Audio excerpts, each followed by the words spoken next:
2.000 triliun rupiah itu atau sama dengan APBN mengalir deras ke sektor ekonomi produktif. Ekonomi Indonesia dalam semalam akan berputar. Makanya jangan pilih Bosman jadi presiden. Mengunjungi dan melihat simpenan tanda petik ya, simpenan mereka yang banyak itu. Makanya jangan pilih Mardiko jadi presiden. Tahun menjadi pengusaha kelas menengah dan 50% kelas menengah tadi menjadi kelas besar dengan pinjaman 0% menggunakan printing money. Yang diutamakan adalah industri serta manufaktur. Yang kedua adalah trickle down dari atas ke bawah, di mana kita akan membuat 1000 konglomerat.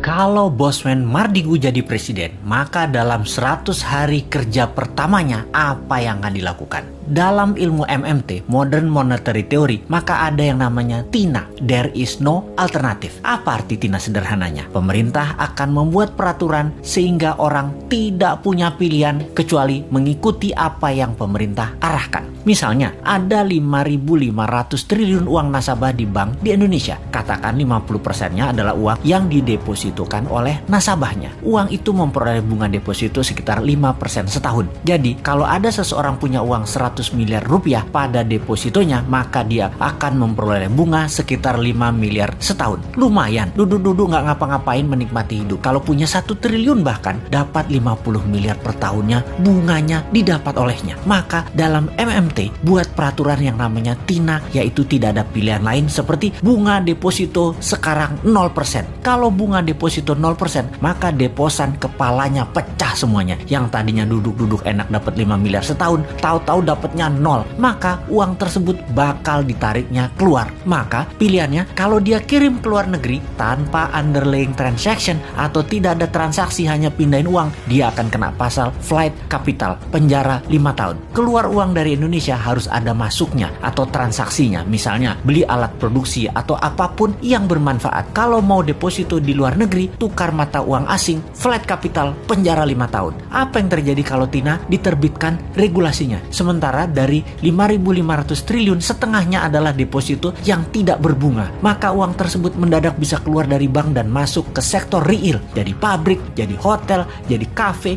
invest di UKM, dan uang yang 2.000 triliun rupiah itu atau sama dengan APBN mengalir deras ke sektor ekonomi produktif. Ekonomi Indonesia dalam semalam akan berputar. Makanya jangan pilih Bosman jadi presiden.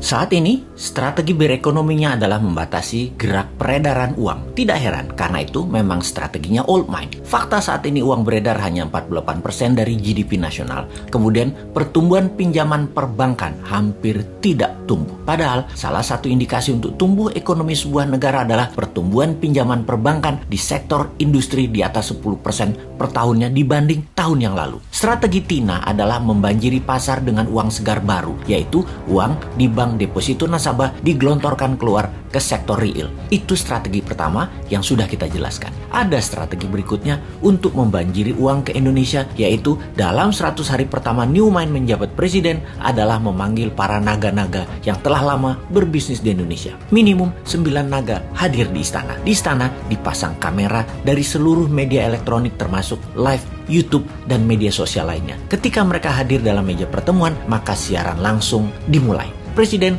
akan mengatakan, Pak A, menurut data di kantong saya, Anda dan keluarga yang telah 50 tahun membangun bisnis di Indonesia memiliki uang tunai di negara lain lebih dari 10 billion dolar atau 150 triliun rupiah. Kapan uang itu balik ke Indonesia? Maka si A mengatakan, 24 bulan lagi Pak. Maka Presiden akan mengambil pasportnya dan berkata, tak pinjem pasportmu 2 tahun ya, sampai uangmu masuk balik ke Indonesia. Oke, Pak F, berapa lama uangmu dan keluargamu yang di luar negeri itu akan masuk balik disimpan di Indonesia? Maka F menjawab, wah belum tahu Pak, harus saya hitung dulu. Maka Presiden akan mengatakan, baiklah kalau begitu, kita pinjem paspornya ya. Juga kita belum tahu berapa lama paspor ini kita pinjemnya. Pak B, berapa lama aset tunaimu yang di luar negeri akan balik ke Indonesia? Pak B menjawab, 1 tahun. Baik, 1 tahun paspormu tak pinjem ya. Kalau mau berobat ke luar negeri, ngapunten loh ya, Anda belum bisa dulu. Berobat di tanah air aja dulu. Atau mau kunjungi anak, saudara, mau tinggal atau jalan-jalan wisata ke luar negeri, belum bisa dulu. Jadi wisatanya di dalam negeri aja. Sampai uang di luar negeri balik dulu ke tanah air, nggih. Janji suci kalian ini disaksikan seluruh rakyat Indonesia loh. Anda ini pahlawan ekonomi kalau balikin uang tersebut ke tanah air yang akan membantu ekonomi dalam negeri. Kita putar cepat bersama. Mau kan jadi pahlawan bangsa? Ini masa kalian berkontribusi ke negara tercinta loh. Sahabat,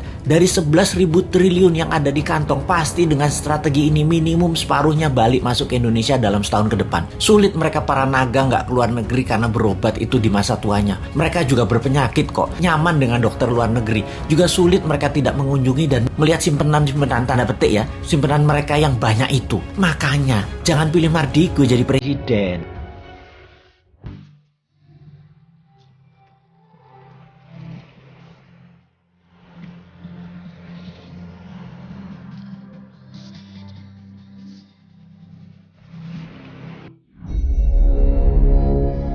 Syarat utama menjadi negara superpower selain kekuatan pemimpin dan timnya yang kelas dunia, maka kekuatan ekonomi negara harus menjadikan Indonesia negara yang sangat kaya. Bukan hanya tumbuh 7% setahun, itu dagang doang bisa. Harus lebih dari itu, harus menjadi sangat kaya. Negara kaya bisa didapat kalau strategi ekonomi bernegaranya menjalankan prinsip kaya, yaitu untung sebesar-besarnya dengan modal sekecil-kecilnya yang mengerjakannya mudah, bisnisnya unik, dicapai dalam waktu cepat, dan membuat tembok agar kompetitor tidak bisa masuk. Itu pasti kaya aja kalau menjalankan hal seperti itu. Jadi Indonesia harus memiliki produk unggulan yang memiliki competitive advantage atau absolute advantage seperti prinsip kaya cepat tadi. Maka tidak lain tidak bukan adalah Indonesia harus masuk ke food industry. Bukan hanya menanam padi, menanam jagung, wortel atau duren, namun masuk juga hingga industri olahan makanan jadi makanan ready to eat seperti snack dan seluruh makanan kemasan dan olahan namun higienis dan sehat. Kemudian membangun industri berbasis bahan baku alam mineral seperti mineral besi atau fero sampai ke industri kapal laut, mobil, gedung, jalanan, jembatan sampai yang terkecil paku, jarum dan lain sebagainya. Ada ratusan industri hulu mineral, midstream sampai hilir yang akan tumbuh. Kunci bahan baku dan industri turunan utama seperti smelter dan refinery atau pemurnian metal semua harus di Indonesia. Termasuk Indonesia menguasai bursa tanah jarang atau rare earth dan bursa precious metal. Setelah pondasinya terbentuk, maka dalam detail prakteknya pakai 2 strategi ekonomi yang terbukti bisa menumbuhkan ekonomi dengan cepat. Pertama,